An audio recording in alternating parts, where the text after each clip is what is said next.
झारखंड समेत सभी राज्यों के स्वास्थ्य मंत्रियों के साथ करेंगे बैठक। देश भर में आज से सतर्कता जागरूकता सप्ताह शुरू। राज्य में भी आयोजित हुई कई कार्यक्रम। भ्रष्टाचार पर अंकुश लगाने का लिया गया संकल्प।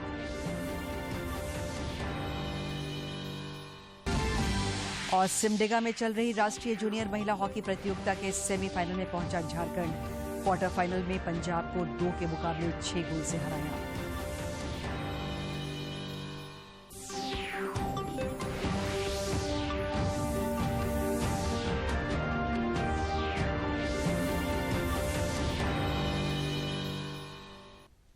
नमस्कार, खबरें झारखंड में आपका स्वागत है। मैं हूं दिव्या और समाचारों में आगे बढ़ने से पहले ये संदेश।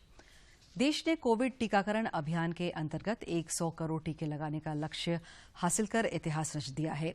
इस महत्वपूर्ण कार्य में योगदान करने वाले चिकित्सकों, नर्सों और अन्य स्वास्थ्य कर्मियों का दूरदर्शन अभिनंदन करता है। इसके साथ ही हम आपको सतर्क भी करना चाहते हैं कि कोविड अभी समाप्त नहीं हुआ है। आप सभी से हमारी अपील है कि यथाशीघ्र दोनों टीके लगवाएं और अन्य लोगों को भी टीके लगवाने के लिए प्रेरित करें। त्योहारों के समय कृपया इन 3 आसान उपायों का पालन अवश्य करें। मास्क लगाएं, 2 गज की सुरक्षित दूरी बनाए रखें, बार बार हाथ धोएं और चेहरा साफ रखें। कोविड से संबंधित जानकारी और मार्गदर्शन के लिए राष्ट्रीय हेल्पलाइन काम कर रही है। इनके नंबर हैं 011-2397-8046 और 1075। इसके अलावा राज्य हेल्पलाइन नंबर 104 डायल कर समस्या का त्वरित समाधान लिया जा सकता है। और अब समाचार विस्तार से। मुख्यमंत्री हेमंत सोरेन इन दिनों साहिबगंज जिले के दौरे पर हैं। इस क्रम में आज उन्होंने जैप 9 परिसर में प्रशिक्षु आरक्षियों के पासिंग आउट परेड में भाग लिया और उनकी हौसला अफजाई की। इस मौके पर गृह कारा और आपदा प्रबंधन विभाग के प्रधान सचिव राजीव अरुण एक्का और पुलिस महानिदेशक नीरज कुमार सिन्हा भी मौजूद थे। करने की नसीहत दी। मुझे विश्वास है आप इस नई जिम्मेदारी को भली भांति निभाएंगे और राज्य की जनता के प्रति सदैव अपने संवेदना दिखाएंगे। आप सबको पुनः धन्यवाद एवं सभी यहां आए हुए आरक्षियों को पुनः शुभकामनाएं। धन्यवाद। जय झारखंड। कार्यक्रम को संबोधित करते हुए गृह विभाग के प्रधान सचिव राजीव अरुण एक्का ने प्रशिक्षित कर चुके जवानों को शुभकामनाएं दी। साथ ही उन्हें जवानों से अपने जीवन में अनुशासन और ईमानदारी बनाए रखने की अपील की।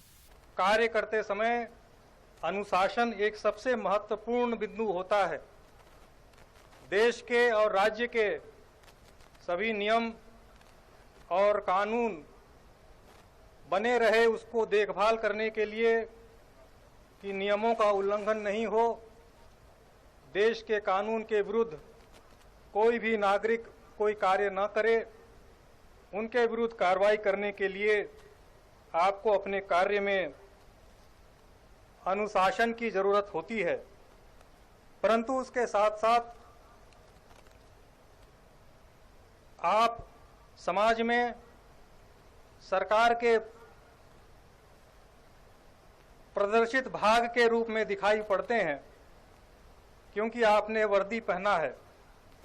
वर्दी पहनने से आप सरकार का एक सिंबल होते हैं और कार्य में अनुशासन के साथ में आपको अपने व्यक्तिगत जीवन में भी अनुशासन की आवश्यकता होगी। मौके पर मौजूद पुलिस महानिदेशक नीरज कुमार सिन्हा ने कोरोना काल में पुलिस के कार्यों की सराहना की। उन्होंने नव प्रशिक्षित जवानों को ईमानदारी पूर्वक अपने कर्तव्य का निर्वहन करने की सलाह दी। वैश्विक महामारी कोविड के कारण इन प्रशिक्षुओं का प्रशिक्षण काल बढ़ाना पड़ा, परंतु इस वैश्विक महामारी में पुलिस का मानवीय चेहरा उभर कर और निखर कर सामने आया। पूरे देश में आम जनता ने इस बात की खुलकर तारीफ किया है कि इस महामारी में स्वास्थ्यकर्मी और पुलिसकर्मी अपने प्राणों, स्वास्थ्य एवं सुविधा की परवाह किए बगैर आम जनता की सेवा में तत्परता पूर्वक कार्यरत रहे। इस दौरान मुख्यमंत्री ने प्रशिक्षण के उपरांत आयोजित परीक्षा में सर्वश्रेष्ठ प्रदर्शन करने वाले 15 आरक्षियों को मेडल और ट्रॉफी देकर सम्मानित किया। उन्होंने गलवान घाटी में चीनी सेना के साथ मुठभेड़ में शहीद सैनिक कुंदन कुमार ओझा की आश्रित नम्रता कुमारी को नियुक्ति पत्र भी प्रदान किया। मुख्यमंत्री हेमंत सोरेन आज एक निजी कार्यक्रम में भाग लेने बोकारो पहुंचे। यहां हवाई अड्डे पर उन्हें गार्ड ऑफ ऑनर दिया गया। इस मौके पर पत्रकारों से बातचीत में श्री सोरेन ने कहा कि राज्य सरकार युवाओं को रोजगार देने के लिए प्रतिबद्ध है। उन्होंने कहा कि बहुत जल्द राज्य में बड़े पैमाने पर नियुक्ति प्रक्रिया प्रारंभ होगी। और आप बहुत जल्द देखेंगे कि वैसे तो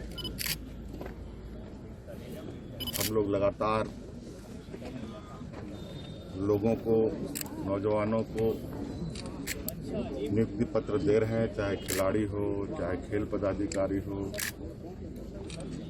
चाहे इंजीनियर हो, लेकिन बड़े पैमाने पर नियुक्ति प्रक्रिया प्रारंभ होगी। इसके लिए सभी विभागों 31 तारीख तक अपने अपने विभागों में रिक्त पदों के विरुद्ध नियमावली तैयार करने के लिए कहा गया है। देश के कुछ हिस्सों में कोरोना के बढ़ते मामलों को देखते हुए केंद्रीय स्वास्थ्य मंत्री मनसुख मांडविया ने कल झारखंड समेत सभी राज्यों के स्वास्थ्य मंत्रियों के साथ बैठक करेंगे। बैठक में कोविड टीकाकरण को बढ़ावा देने के साथ कई अन्य मुद्दों पर चर्चा होगी। देश में पिछले 24 घंटे के दौरान कोरोना वायरस के 12,428 मामले सामने आए हैं। इस अवधि में 15,951 संक्रमित स्वस्थ भी हुए हैं। 15,951 मरीज उपचार करवाकर स्वस्थ हो चुके हैं, जिसके बाद देश में रिकवरी रेट बढ़कर 98.19% हो गया है। सक्रिय मामलों की संख्या 1,63,816 हो गई है। वहीं साप्ताहिक पॉजिटिविटी रेट वर्तमान में 1.24% दर्ज किया गया। दैनिक पॉजिटिविटी रेट 1.10% हो गई है। देश में कोरोना देश भर में अब तक कुल 60 करोड़ 19 लाख से अधिक नमूनों का परीक्षण किया गया। राजधानी रांची में पिछले 24 घंटे के दौरान कोरोना के 19 नए मरीजों की पहचान हुई है, जबकि 48 संक्रमित स्वस्थ हुए हैं। इसके साथ ही रांची में सक्रिय मरीजों की संख्या 104 रह गई है।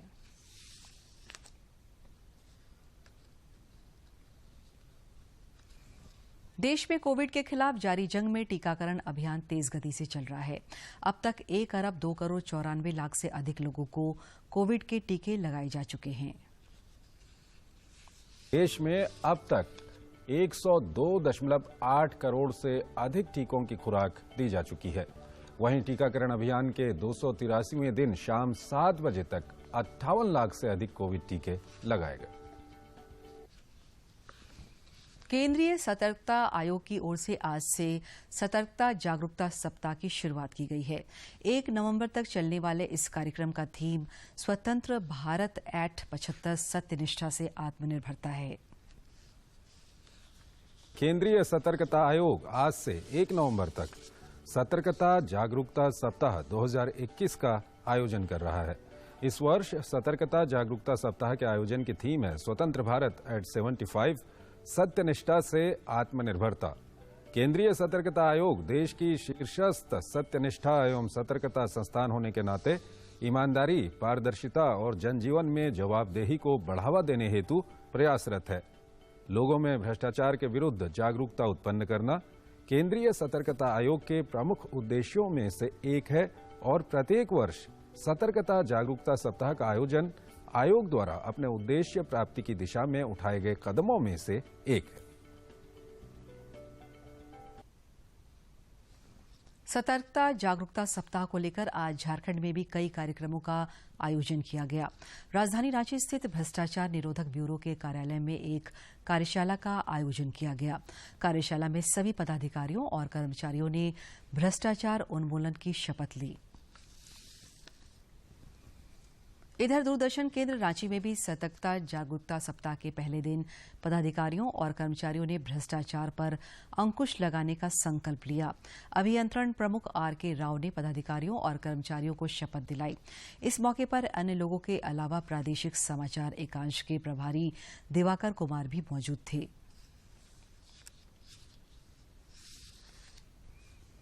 झारखंड उच्च न्यायालय में नव पदस्थापित न्यायाधीश सुभाष चंद्र को आज मुख्य न्यायाधीश डॉक्टर रवि रंजन ने शपथ दिलाई। न्यायाधीश सुभाष चंद्र इससे पहले इलाहाबाद हाईकोर्ट में पदस्थापित थे। 11 अक्टूबर को उनका स्थानांतरण झारखंड हाईकोर्ट में हुआ। न्यायमूर्ति सुभाष चंद्र की पदस्थापना के बाद झारखंड हाईकोर्ट में अब जजों की संख्या 20 हो गई है।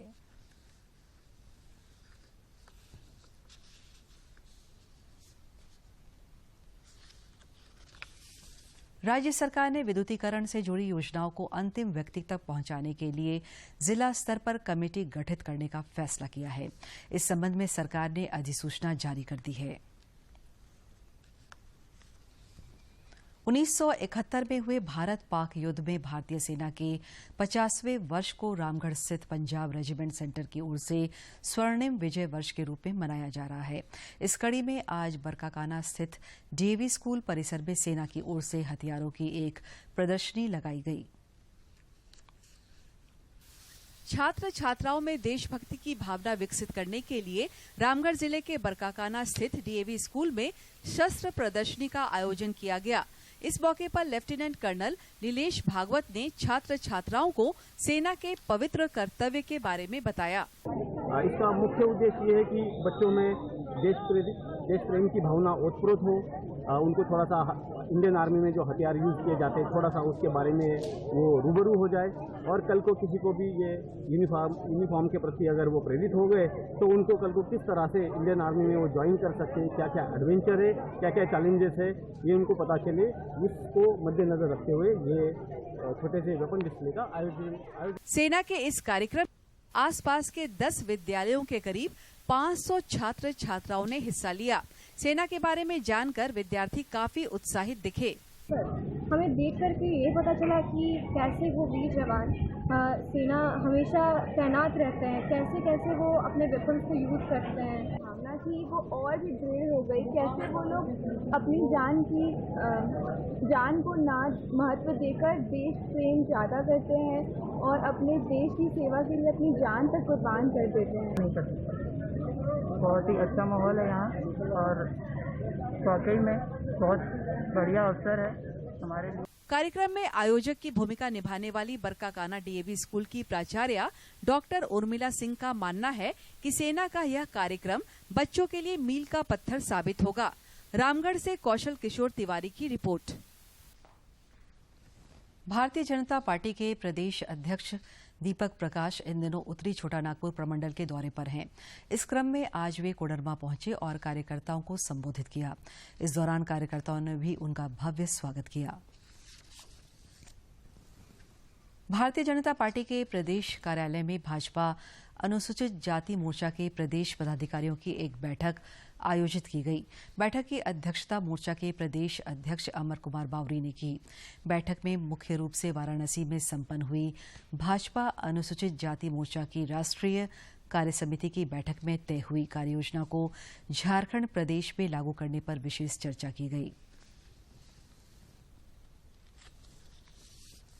योजना जो वहाँ से बनी है संगठन के विस्तार को लेकर उसको प्रदेश में भी करना है और इसी लिहाज से आज प्रदेश कार्य समिति के पदाधिकारी की बैठक है और विगत एक साल में जो भी हम लोगों ने जो काम किया है उसकी समीक्षा भी है और आगे आने वाले समय के लिए कार्य योजना भी बनाएंगे, जिसमें कार्य समिति की बैठक भी है। सिमडेगा में चल रही 11वीं हॉकी इंडिया राष्ट्रीय जूनियर महिला हॉकी प्रतियोगिता के सेमीफाइनल में मेजबान झारखंड ने प्रवेश कर लिया है। झारखंड की टीम ने आज क्वार्टर फाइनल मुकाबले में पंजाब को 2 के मुकाबले 6 गोल से पराजित किया। झारखंड के अलावा हरियाणा और चंडीगढ़ ने भी सेमीफाइनल में जगह बना ली है। होनहार बिरवान के होत चिकने पात कहावत हम सभी ने पढ़ा और सुना है, लेकिन इसे चरितार्थ कर रहे हैं 9 साल के रिधान गुरुंग। छोटी सी उम्र में रिधान 5 विदेशी भाषाओं के लहजा यानी एक्सेंट भली भांति बोलते और समझते हैं।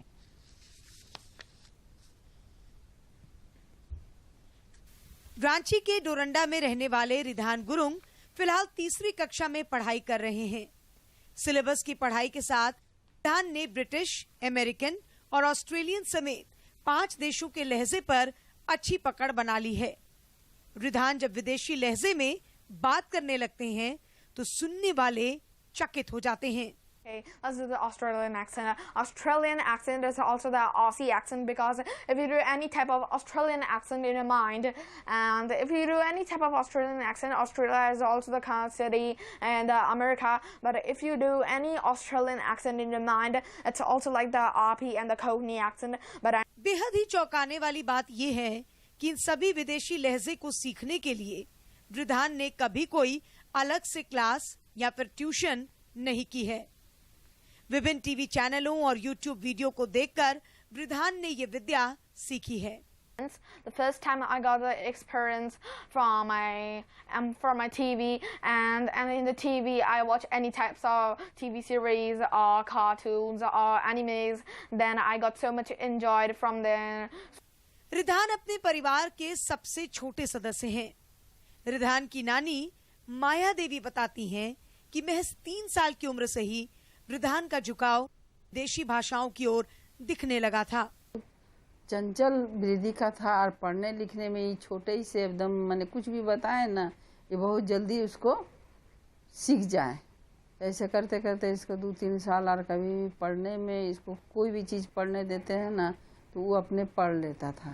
रिधान गुरुंग ने अभी से ही जीवन का लक्ष्य तय कर लिया है। रिधान की चाहत है कि वह बड़ा होकर एक शिक्षक बने और दूसरे बच्चों के लिए मार्गदर्शक बने। रांची से कर्मवीर की रिपोर्ट। आजादी के अमृत महोत्सव के उपलक्ष्य में आज धनबाद जिले के बाघमारा प्रखंड कार्यालय में जिला विधिक सेवा प्राधिकार की ओर से विधिक सशक्तिकरण शिविर का आयोजन किया गया। इस दौरान लोगों को सरकार द्वारा चलाई जा रही विभिन्न कल्याणकारी योजनाओं की न केवल जानकारी दी गई बल्कि उनका लाभ भी दिलाया गया। प्रधानमंत्री आवास योजना गरीबों और बेसहारों के लिए वरदान साबित हो रही है। गिरिडीह जिला मुख्यालय में बदहाली की जिंदगी जी रहे लोगों के जीवन में इस योजना ने बड़ा बदलाव लाया है। जिले में प्रधानमंत्री नरेंद्र मोदी के ड्रीम प्रोजेक्ट प्रधानमंत्री आवास योजना ने गरीबों के चेहरे पर खुशी बिखेर दी है। श्वेता शर्मा हो या उषा देवी या फिर माधुरी देवी, सभी पक्का मकान का सपना पूरा होने पर प्रधानमंत्री के प्रति कृतज्ञता का भाव रखती हैं। हमारे यहाँ पे मिट्टी का एक घर था, ये 1 रूम था, कमरा था, तो उसी में हम लोग सब रहते थे बच्चों के साथ में। तो जब बारिश होता था तो हमें बहुत परेशानी होता था, तो फिर हमने ये वाला अप्लाई किए प्रधानमंत्री आवास योजना वाला। फिर धीरे धीरे जब इसका हमारा अलॉटमेंट हुआ, फिर पैसा आया, तो कुछ पैसे सरकार ने जो दिए और उसमें थोड़े बहुत पैसे हमारे भी लगे, उसको मिला के फिर ये घर बनाए। मट्टी के घर है, टूटल फुटल घर, पानी के मौसम में चुवेल कॉलोनी मिल गया है। माधुरी देवी कहती हैं कि उन्हें अपने परिवार के साथ कच्चे और टूटे फूटे मकान में जीवन यापन करना पड़ता था, लेकिन आज उन्हें प्रधानमंत्री आवास योजना का सहारा मिला है और उनकी तकलीफें दूर हो गई हैं। हम लोग का खेरकेट का घर था, लेकिन बहुत रहने में दिक्कत होता था, इसलिए मोदी साहब को बोले कि हमको लिख पढ़ के दिए तो कॉलोनी दिया है, वही अभी बना के रह रहे हैं उसमें। गिरिडीह ही नहीं, राज्य के लगभग सभी जिलों में प्रधानमंत्री आवास योजना ने गरीबों और बेसहारों को सम्मान के साथ जीने का हक दिया है। पक्का आशियाना पाकर ऐसे लोग फूले नहीं समा रहे हैं। गिरिडीह से रमेश प्रभाकर की रिपोर्ट। कोडरमा जिले के डोमचांच प्रखंड में आंगनबाड़ी सेविकाओं और ग्राम स्तरीय बाल संरक्षण समिति से संबंधित प्रशिक्षण कार्यक्रम का आयोजन किया गया। इस दौरान जिला बाल संरक्षण पदाधिकारी नरेंद्र कुमार सिंह ने आंगनबाड़ी सेविकाओं को बाल संरक्षण पंजी के संधारण की जानकारी दी। प्रधानमंत्री गरीब कल्याण अन्न योजना अपनी सफलता के 1.5 वर्ष पूरे करने जा रही है। इस अवधि में लोहरदगा जिले में बड़ी संख्या में लाभुकों को इस योजना का लाभ मिला है। कोरोना संकट काल में गरीबों की मदद के लिए शुरू की गई प्रधानमंत्री गरीब कल्याण अन्न योजना लोगों के लिए बड़ा सहारा बनी। यही कारण है कि लोग इसके लिए प्रधानमंत्री नरेंद्र मोदी के प्रति आभार जता रहे हैं। 7 महीना का कोरोना काटने। संकट के इस दौर में जब गरीबों के लिए रोजी रोटी सबसे बड़ी समस्या बन गई थी, तब केंद्र सरकार ने परिवार के प्रत्येक व्यक्ति के लिए हर महीने 5-5 किलोग्राम अतिरिक्त राशन उपलब्ध कराने का निर्णय लिया और गरीबों के चूल्हे की आंच कम नहीं होने दी। 30 केजी में 1 केजी काटते हैं चावल में, गेहूं में नहीं काटते हैं, क्योंकि इन लोग को भी घटना बढ़ता है तो कहाँ से पूर्ति करेंगे, ये लोग बोलते हैं। सही बात है। इस योजना की सफलता का अंदाजा इस बात से लगाया जा सकता है कि पूरे देश में लगभग 80 करोड़ लोगों को इसका लाभ मिला है। लोहरदगा जैसे पिछड़े जिलों के लिए तो ये योजना किसी संजीवनी से कम नहीं है। लोहरदगा से आसिफ रजा की रिपोर्ट। गढ़वा जिले में पुलिस ने हथियार के साथ 2 अपराधियों को गिरफ्तार किया है। ये अपराधी स्वर्ण व्यवसायियों के साथ लूटपाट करने की फिराक में थे। अनुमंडल पुलिस पदाधिकारी अवध कुमार यादव ने बताया कि पुलिस की तत्परता से बड़ी आपराधिक घटना टल गई। अपराधी संदिग्ध किस्म के युवक जो अपराधी हैं, तो घटना करेंगे सोनपुरवा बस स्टैंड में घूम रहे हैं। इस घटना को अंजाम दे सकते हैं। सूचना पर थाना प्रभारी छापामारी दल के द्वारा छापामारी की गई। इसमें 2 युवक की गिरफ्तारी हुई। दोनों संदिग्ध युवक को जांच किया गया, उसकी तलाशी ली गई तो उसके पास से 2 लोडेड पिस्तौल बरामद किया गया। अवैध शराब तस्करी के विरुद्ध चतरा पुलिस की कार्रवाई निरंतर जारी है। इस क्रम में वशिष्ठ नगर जोरी थाना पुलिस ने आज वाहन जांच अभियान के दौरान 50 पेटी अवैध देशी शराब बरामद की। शराब की यह खेप बिहार ले जाई जा रही थी। पुलिस अधीक्षक राकेश रंजन ने बताया कि इस मामले में 2 तस्करों को भी गिरफ्तार किया गया है।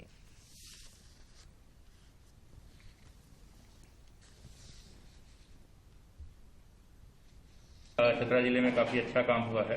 जैसा आप लोगों को पता होगा कि वशिष्ठ नगर थाना अंतर्गत कल ही जो है एक टाटा 407 पकड़ाई थी, जिसमें कुल 155 पेटी शराब बरामद हुई थी।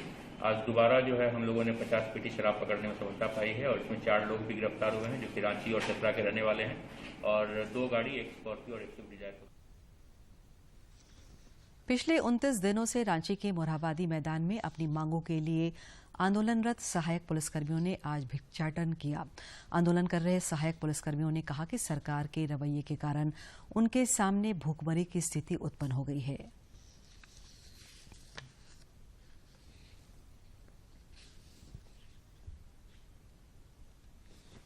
केंद्र सरकार की महत्वाकांक्षी योजनाओं की मदद से देश के किसान तेजी से आगे बढ़ रहे हैं। राज्य के प्रगतिशील किसान विंध्याचल महतो ने भी केंद्र प्रायोजित योजनाओं का भरपूर लाभ उठाया है।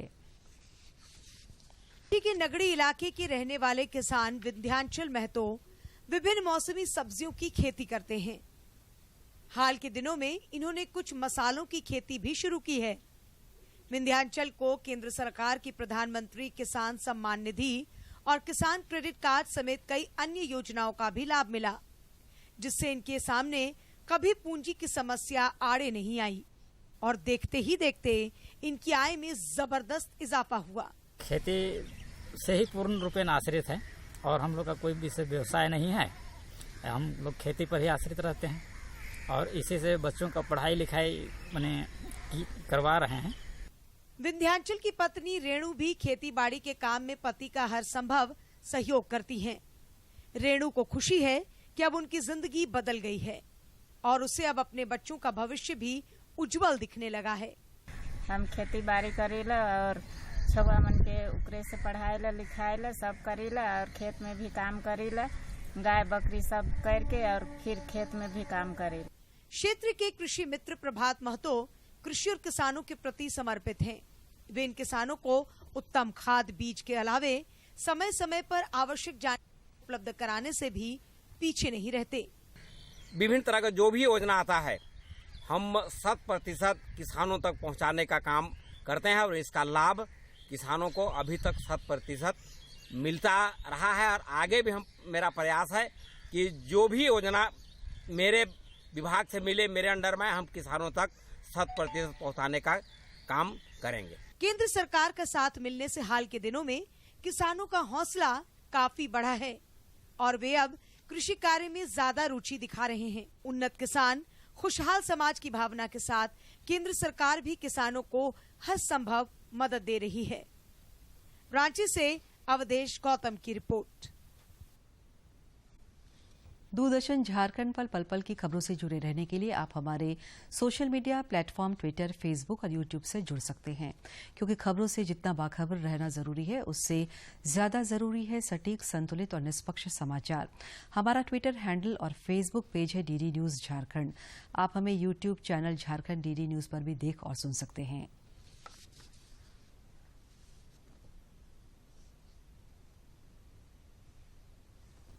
आजादी के सफर की आज की कड़ी में देखते हैं महाराजा हरि सिंह और स्वतंत्रता सेनानी गणेश शंकर विद्यार्थी के योगदान से जुड़ी कहानी।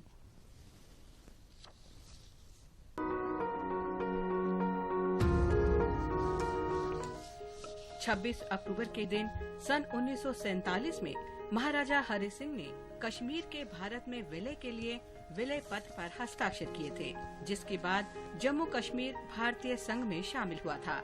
भारत के अंतिम गवर्नर जनरल लॉर्ड माउंटबेटन ने 27 अक्टूबर को इसे स्वीकृति दी थी और उसी दिन तड़के भारतीय सेना की प्रथम सिख बटालियन हवाई जहाज से श्रीनगर पहुंची, जहां उसने पाकिस्तान समर्थित कबायली हमले का प्रतिरोध किया।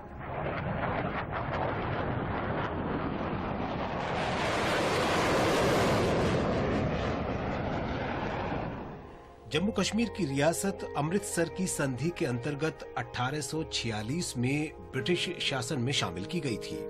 कबायलियों ने महाराजा की सेना के मामूली प्रतिरोध के बाद उड़ी और बारामूला पर कब्जा कर लिया और ऐसा लग रहा था कि जल्द ही श्रीनगर पर भी कबायलियों का कब्जा हो जाएगा। 24 अक्टूबर को महाराजा हरि सिंह ने हमलावरों को रोकने के लिए भारत से सैन्य सहायता मांगी।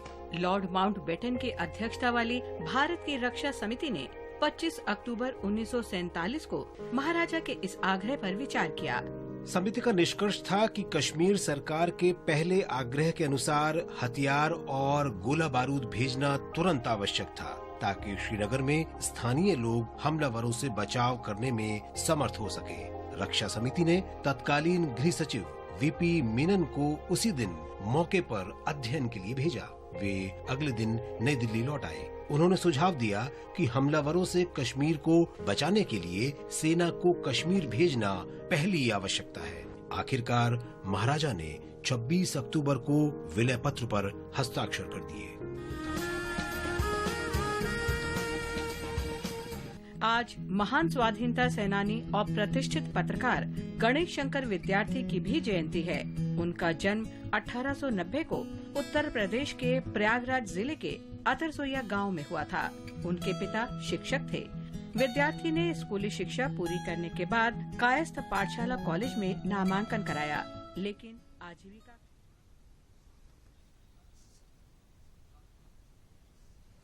अंत में मुख्य समाचार एक बार फिर। मुख्यमंत्री हेमंत सोरेन ने साहिबगंज स्थित जैप 9 परिसर में प्रशिक्षु आरक्षियों के पासिंग आउट परेड का किया निरीक्षण। संवेदनशीलता के साथ काम करने की दी नसीहत। कोरोना के बढ़ते मामलों को देखते हुए केंद्रीय स्वास्थ्य मंत्री मनसुख मांडविया कल झारखंड समेत सभी राज्यों के स्वास्थ्य मंत्रियों के साथ करेंगे बैठक।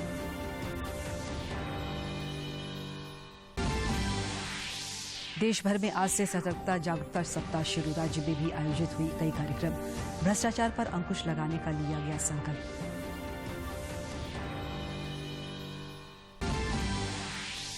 और सिमडेगा में चल रही राष्ट्रीय जूनियर महिला हॉकी प्रतियोगिता के सेमीफाइनल में पहुंचा झारखंड।